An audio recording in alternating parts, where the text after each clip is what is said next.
My friend works at a movie theater. And supposedly a worker died in one of the theaters by falling down some stairs.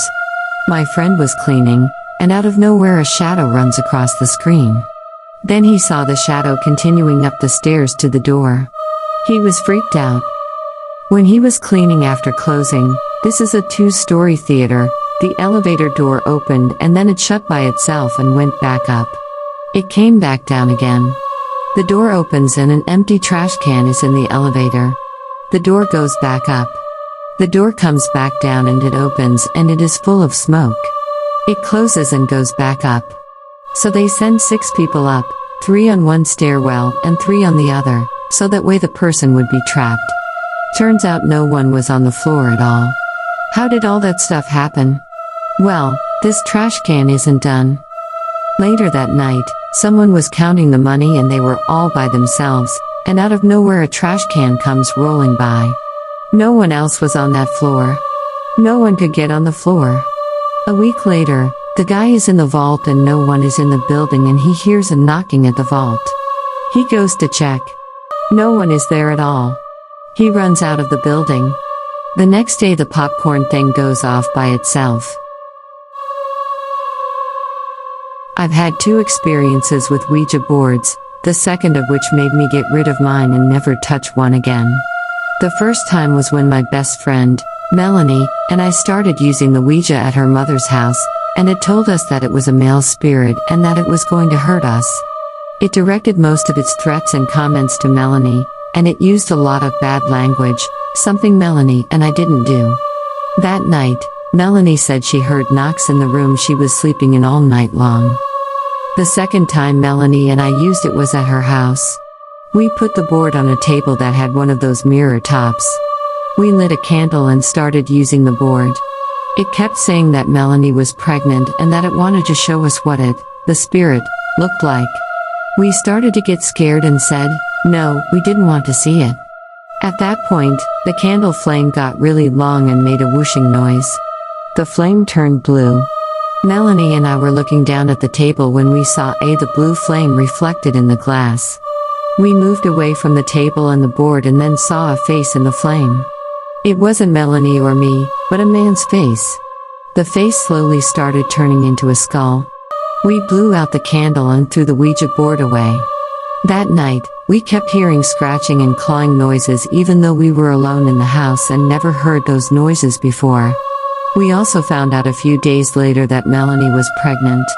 I've never used a Ouija board since that second time, and I don't ever intend to. I am a sound sleeper and never wake during the night. But one particular night, I awoke and knew something was wrong. I propped myself up on my elbow and opened my eyes. To my surprise, the chair that is normally in the corner was in the middle of the room facing me, with a girl of about 16, I would say, sitting in it. She was in a white dress and appeared to be from the 1800s or early 1900s. I know she was there, and I was calm until she spoke. She didn't move anything except her lips, saying, "Hi, Greg." Well, after that I knew it was real and panicked and laid back down, putting the pillow over my head to try to fall back asleep. But here's the unbelievable part, and no one believes me to this day. I could feel her pushing on my shoulder trying to get my attention. At this time, if I removed the pillow, I would be staring her in the face. Removing that pillow was not on my list. I'm not sure what happened next, but I think I must have fainted or something. Whoever she was, she had a message. A message I didn't let her give me. Okay. So this happened like about 5 years ago. My grandfather was who I considered to be my dad, because my own father was going through so much that he wasn't being the best dad he could be. My grandfather was always there for me and was my best friend. He passed away. I remember coming home the day he died and learning that he had a massive heart attack while he was out fishing. I was devastated. The night after the first part of his funeral I had basically cried myself to sleep, curled in a tight ball cradling my dog. That's when I started dreaming. I had walked into an empty funeral home. It was dark, I could almost smell flowers. And everything was extremely clear. Very real. You see, my grandfather's casket was closed, thank God. He didn't want his family seeing him as a corpse.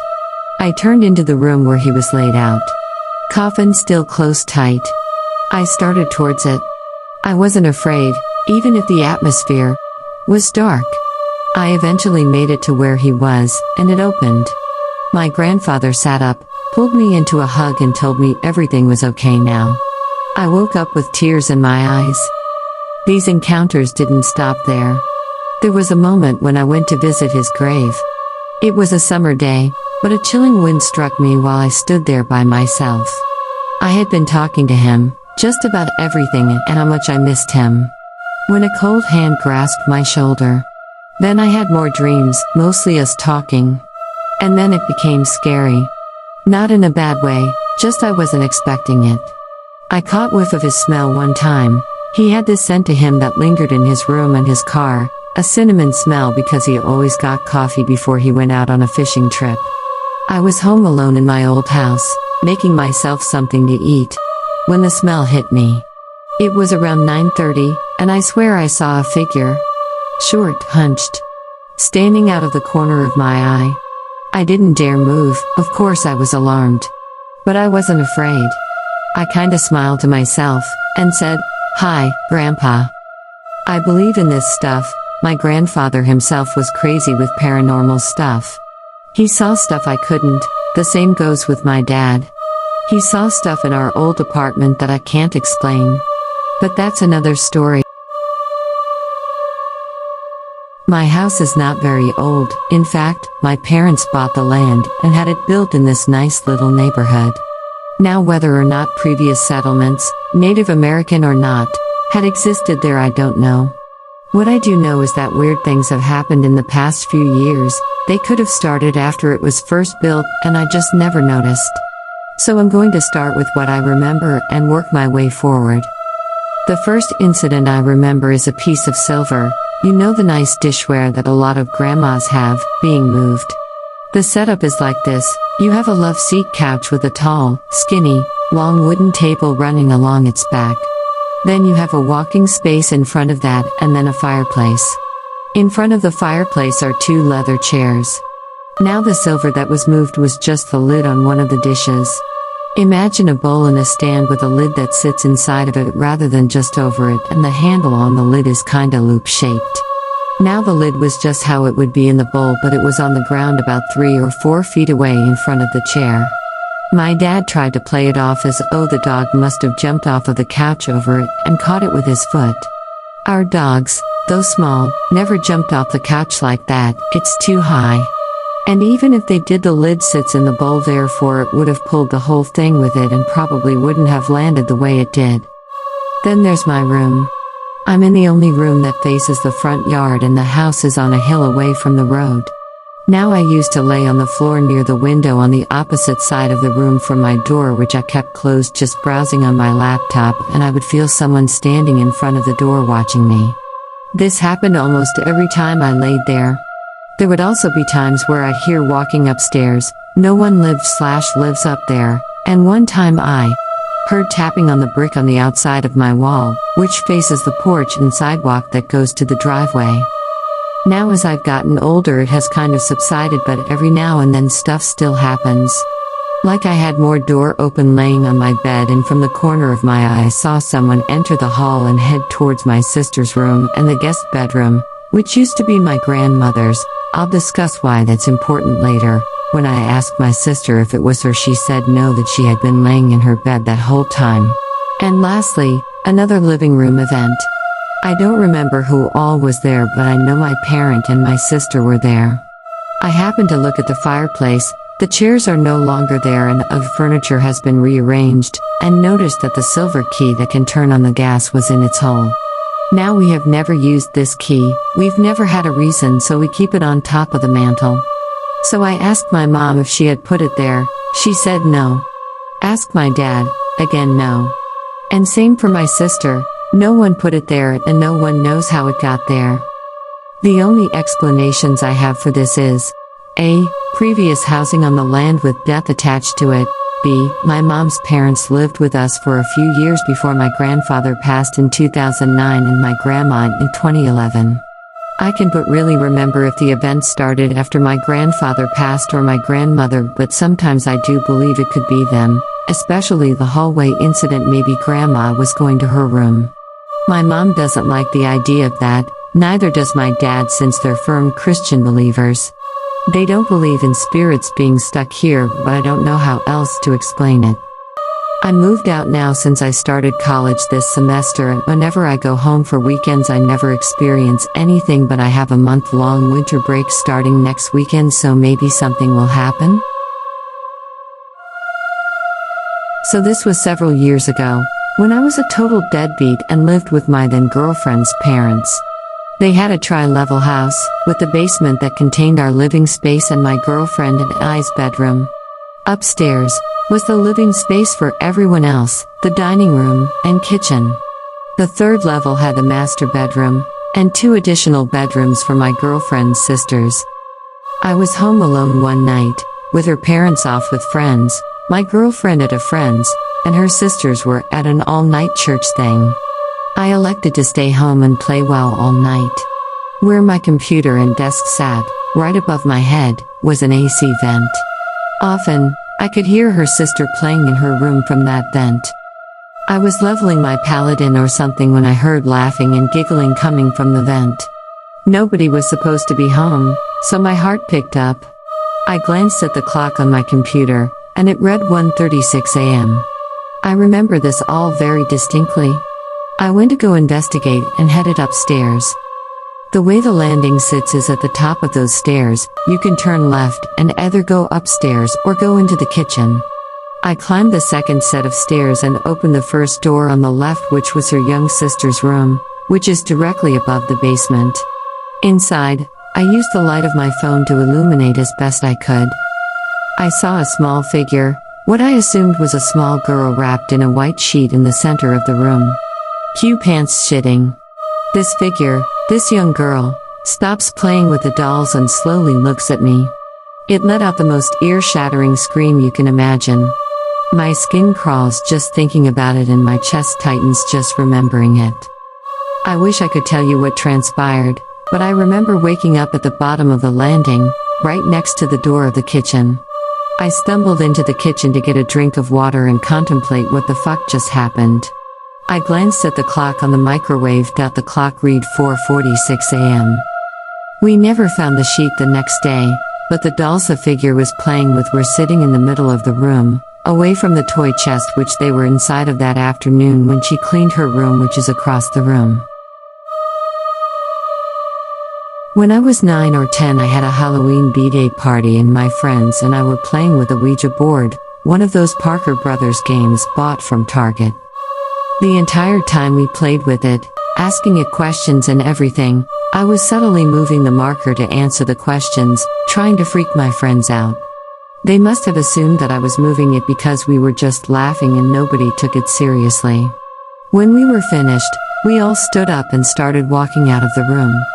One of us turned back to face the board and said goodbye to it, giggling like little kids do, and the marker moved completely on its own, at least 6 inches, to cover the word goodbye on the board. We all saw it, including my mom and her fiancé who were in the room with us. None of us even screamed. We just sat there in stunned silence. After a few seconds my mom went over and kicked over the marker with her toe and nothing else happened. My mom and her fiancé were genuinely concerned and looked the board over. Still today, this is the only thing I've experienced that I can't imagine how to explain logically. I thought maybe my mom or her fiancé had a string, but it moved in the opposite direction from where they were standing. There was no fan on in the room, and none of us felt any sort of gust. The marker is made of plastic and cannot be affected by magnets. Hell, we didn't even live in an area subject to earthquakes or tectonic movement, so that has to be ruled out, too. My mom considered moving out of the house, but we never did and nothing like that ever happened again. We all still talk about it today, with the 2 friends I'm still in contact with, anyway, and we all agree that it must have been some supernatural event that we can't explain. Any ideas? I lived in a house from hell for 4 years, from age 11 to almost 16. There was constantly something happening. Doors flying open and shut, voices, footsteps. Nothing ever stayed where you put it. I was alone there a lot because both my parents worked and I was constantly terrified. One of the most gut-level disturbing things though was the little girl in my bathroom. Every time I walked past my bathroom door, which was constantly since it was right outside my bedroom, I saw a little girl with blonde curled hair and a rose-colored dress. She just stood there, staring, looking like a photograph from 1905. I started keeping the door closed so I could walk by without seeing her, but she was always there when I opened it. Once I stepped in past her, I couldn't see her anymore but I could feel her there. She scared me, but I felt really sorry for her because she was trapped there, just like me, but probably forever. As the years went by and things in the house continued to get worse, she started seeming darker. I started feeling like she wasn't really a little girl. I knew there was something ugly in the house and I felt like it was presenting this sympathetic image to me. Then I started thinking I was completely losing my mind. One day, when I was 14, I had a friend from out of town come stay with me for a week. I hadn't told her anything whatsoever about the house because I didn't think she would come if I did.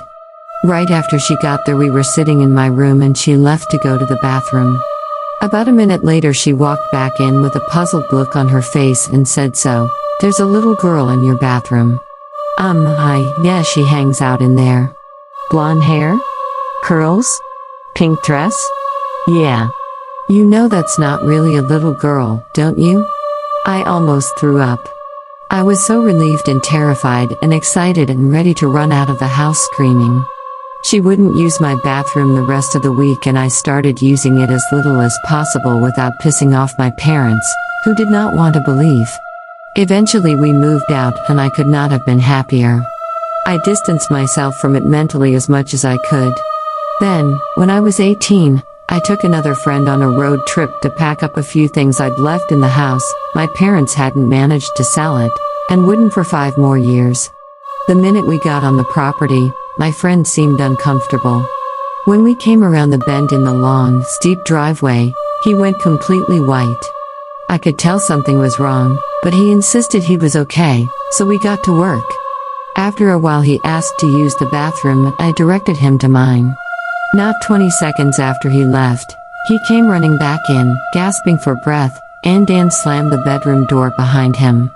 He started babbling about a little blonde girl who isn't really a little girl. All of a sudden he went dead still, looked me in the eye, and very solemnly said, "She's not happy with you. You left, and you weren't supposed to." We threw whatever we could grab in 2 trips in my car, after I walked him to another bathroom and waited outside the door, and got the fuck out at top speed.